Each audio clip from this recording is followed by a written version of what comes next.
نحمد ونصلي على رسول الكريم اما بعد اعوذ باللہ من الشیطان الرجیم بسم اللہ الرحمن الرحیم السلام علیکم ورحمۃ اللہ وبرکاتہ۔ ایک مرتبہ درود پاک پڑھ لیجیے۔ اللہم صلی علی سیدنا شفیعنا حبیبنا نبینا مولانا محمد بارک وسلم صلاۃ والسلام علیک یا رسول اللہ صلی اللہ تعالی علیہ وسلم۔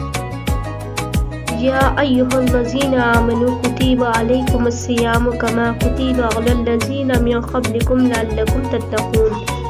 اللہ تبارک و تعالیٰ کا ارشاد ہے، اے ایمان والوں، تم پر رمضان کے مہینے کے روزے فرض قرار کر دیے گئے ہیں جیسے کہ تم سے پہلے والوں پر فرض کیے گئے تھے، تاکہ تم متقی اور پرہیزگار ہو جاؤ۔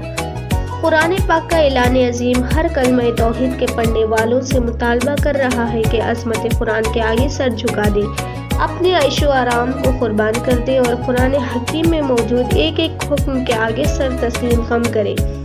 یہ ایک حقیقت ہے کہ جو بندہ خود قرآن پاک کا احترام کرتا ہے، اسے دنیا و آخرت دونوں مقامات میں کامیابی کی بشارت ہے۔ جب کامیابی کی بات آئی تو ایک واقعہ یاد آیا۔ اس سے پہلے کہ روزے کی حقیقت بیان کروں، وہ واقعہ سنتے چلے۔ ایک دن کا واقعہ ہے کہ غزنی کے بادشاہ سلطان محمد غزنوی، جو دن بھر سلطنت کے کاموں سے فارغ تھکا ہوا تھا، عشاء کی نماز سے فارغ ہوا اور اپنے کمرے میں داخل ہوا اور بستر پر واز ہوا۔ اچانک اس کی نظر اپنے بائیں الماری پر پڑی۔ وہ چونک گیا، اس پر کپ کپی طاری ہو گئی، انتہائی پریشانی کے عالم میں اٹھ کر بیٹھ گیا۔ واقعہ یہ تھا کہ سلطان کی ملکہ قرآن شریف کی تلاوت کرنے کے بعد قرآن کو اس الماری میں رکھ دیا تھا۔ قرآن کی طرف پیر کرنا، اس تصور سے وہ کانپ اٹھا۔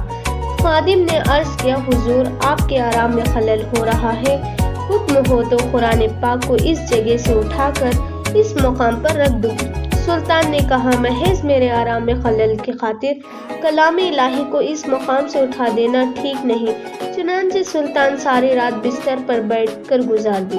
دوسرے دن ملکہ صبح کمرے میں آئی اور قرآن پاک کی تلاوت کرنے کے بعد اس کی اصلی مقام پر رکھ دیا۔ تب کہیں جا کر سلطان کو سکون میسر ہوا۔ سلطان کی اس ادا پر رب کائنات نے سلطان کو بہت بڑا شرف اور انعام سے بخشا۔ یعنی دوسری رات کو سلطان کے خواب میں سید کونین رحمت اللہ علیہ حضرت محمد مصطفیٰ صلی اللہ تعالیٰ علیہ وسلم تشریف لے آئے اور زمین کے ایک خطے کو بتلاتے ہوئے ارشاد فرمایا، اے محمد غزنوی، اللہ کے کلام کا جو احترام تم نے کیا تھا، اللہ تبارک و تعالیٰ کو بہت پسند آیا اور رب العزت نے اس کے صلے میں زمین کے اس خطے کی حکومت تجھے عطا کی ہے۔ سبحان اللہ۔ سلطان کا کہنا ہے کہ جس قدر حصہ زمین کا خواب میں دیکھا تھا، وہ پورے کا پورا میری سلطنت میں داخل ہو گیا۔ سبحان اللہ۔ کتنا خوبصورت واقعہ ہے کہ قرآن پاک کے احترام میں ایک رات کے آرام کو قربان کرنے پر اللہ تبارک و تعالیٰ کتنا بڑا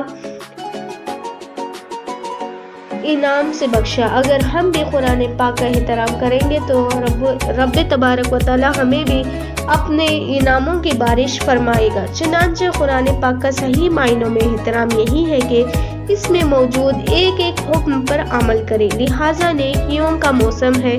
اس مقدس مہینے میں اللہ تبارک و تعالیٰ ہمیں یہ حکم فرماتا ہے، اے ایمان والوں، تم پر رمضان کے روزے فرض کیے گئے ہیں۔ روزے کی عظمت اس سے بڑھ کر اور کیا ہو سکتی ہے کہ خدا تعالیٰ نے روزے کے حوض اپنے آپ کو پیش فرمایا۔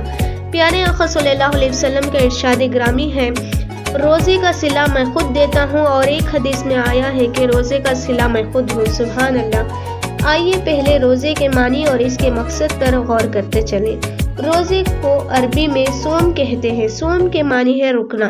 شریعت مطہرہ میں صوم کے معنی یہ ہے کہ مسلمان عقیل و بخیل کا صبح صادق سے غروب آفتاب تک اپنے آپ کو کھانے پینے سے دور رکھنا، جھوٹ غیبت سے روکے رہنا، ہر کام کسی نہ کسی مقصد سے ہی انجام پاتا ہے۔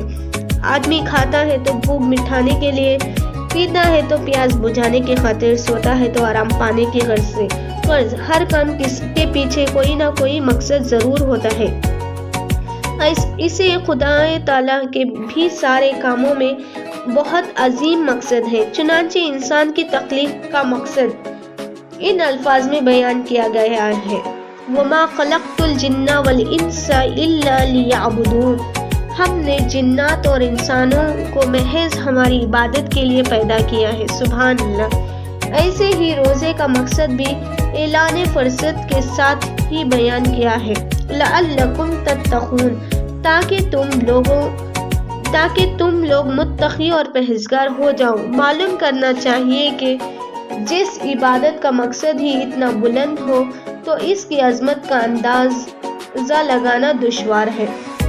روزہ عظمت عبادت ہے۔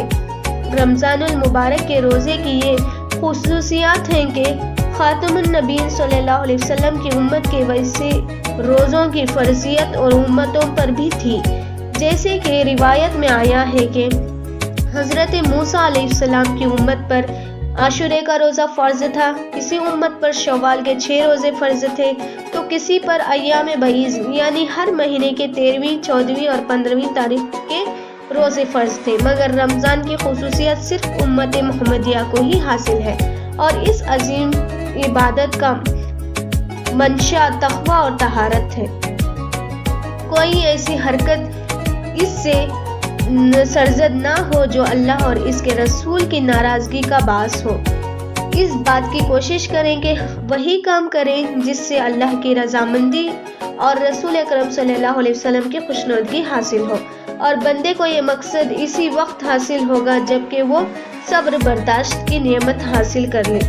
اسی لیے نبی اکرم صلی اللہ علیہ وسلم نے اس ماہ مبارک کو صبر کا مہینہ قرار دیتے ہوئے ارشاد فرمایا، جزاء الصبر جنات، صبر کا بدلہ جنت ہے، اور جب یہ کیفیت روزے کی ہو تو اس کی عظمت کا کیا کہنا۔ اتنا سا کہہ کر میں اپنی تقریر کو ختم کرتی ہوں۔ وما علینا الا البلاغ المبین۔